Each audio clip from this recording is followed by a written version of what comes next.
Okay. My friends warned me. Everybody was telling me this and that. They tried to tell me. They tried to tell me what the deal was, but I wouldn't listen. I wouldn't listen. Here I was criticizing criticizing Obama's speech and Joe Biden going to sleep. I'm sorry, Obama. I'm a hypocrite. I'm an infidel. I I've fallen asleep while you were speaking too. I've done it myself. Who am I to criticize? I just so I've made a shrine. I've made a shrine to Obama. Here he is. Okay. I'm sorry. I'm so sorry. Please forgive me. Please forgive me. Oh, didn't realize what I had done until I had heard Hillary Clinton's speech.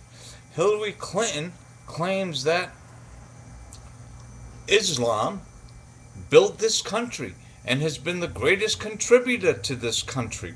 It's been all Muslims throughout history who built and made this country the greatest thing. Hillary Clinton saying this. Now I'm thinking, wow.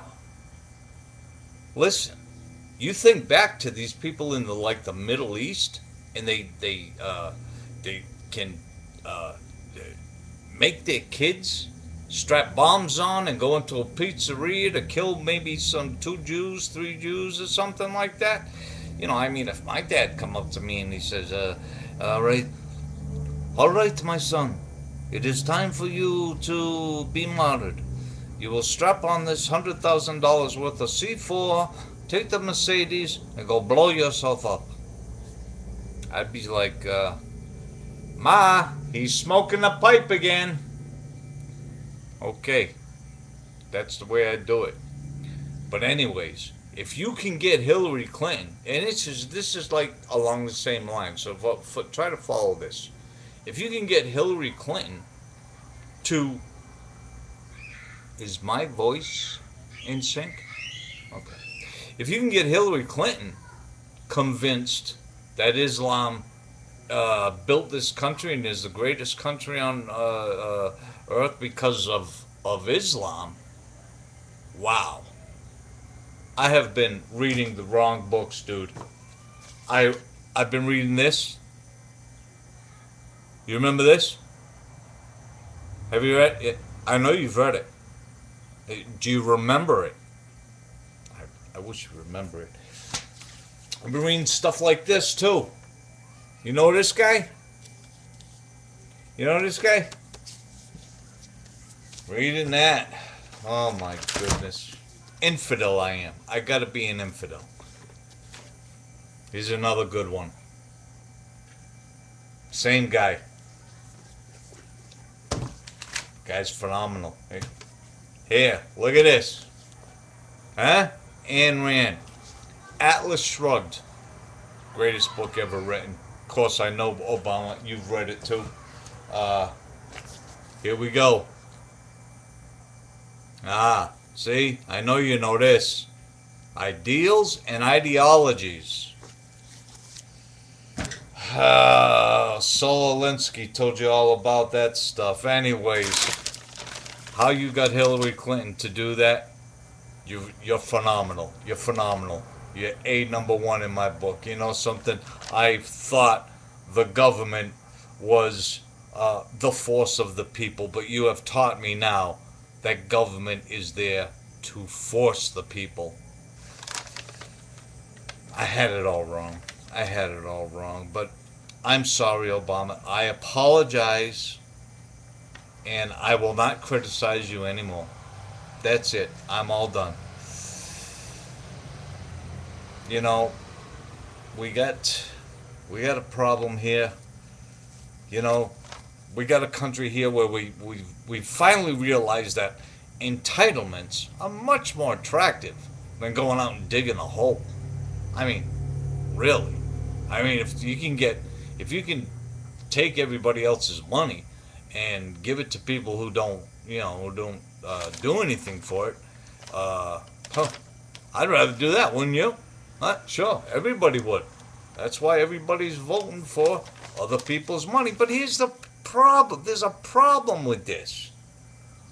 If you took all the Fortune 500 companies and all the people who make over $250,000, if you took all their assets and all their money, all the profits from the Fortune 500 companies, guess how long you could